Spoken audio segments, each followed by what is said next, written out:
Hello, hello, bonjour à tous, bienvenue dans cette capsule. Aujourd'hui, je vais voir avec toi une erreur que tu dois arrêter de commettre définitivement dans ton parcours financier sur l'année 2025. Et ça va faire partie d'une série des vidéos que je vais tourner sur les erreurs à ne pas faire en 2025 en matière de finances.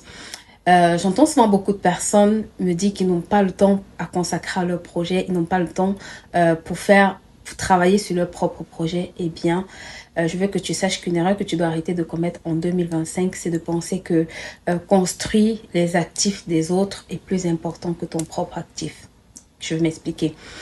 Habituellement, pendant 10 ans, 15 ans, il y a des personnes qui me disent oui, j'ai trop de travail, je suis occupée d'année en année. Et parfois, la personne se retourne et me dit j'ai mis 15 ans sur ce projet pour mon boss et j'ai été licenciée.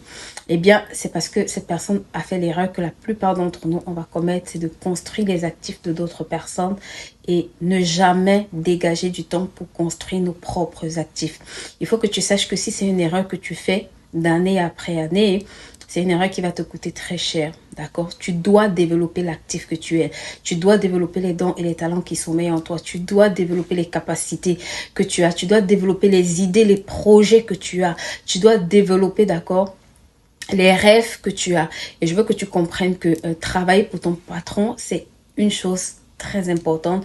C'est une chose très appréciée, mais ça ne construira pas tes actifs à ta place. Ok, donc c'est à toi de trouver les moyens. Au lieu de dire je n'ai pas le temps, commence à te poser la question de savoir comment est-ce que je peux faire pour avoir du temps, comment est-ce que je peux associer d'autres personnes à ce projet, comment est-ce que je peux m'associer à d'autres personnes, ou bien comment est-ce que je peux trouver la ressource pour pouvoir manager ce projet-là, même si je n'ai pas le temps de m'y consacrer à 100%. Comment est-ce que je peux faire le 1% de ce projet que j'ai à cœur cette année?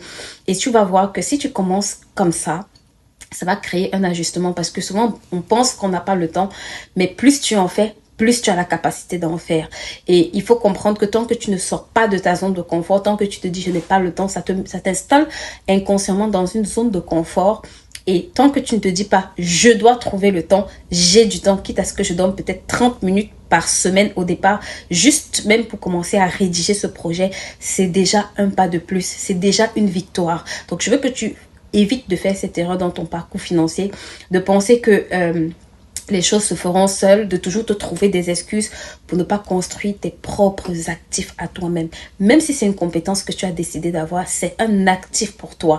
Tu dois trouver du temps. Il y a des personnes qui m'ont dit, ça fait des années que je veux apprendre l'anglais. Parfois, tu vas rater une opportunité plus grande parce que à un moment donné, tu n'as pas su, ok, mettre ce conseil-là en pratique. Ça veut dire, je construis mes propres actifs.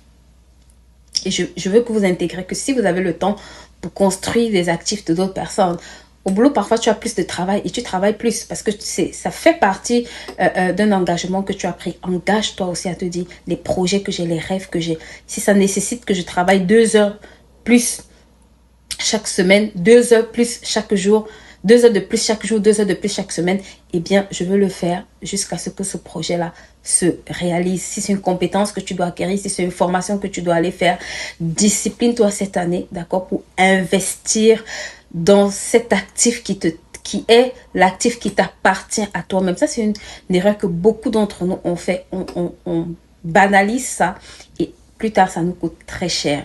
Reste scotché, abonne-toi, partage ce contenu et on va tourner une prochaine vidéo où je vais te donner l'erreur numéro 2 à ne pas faire.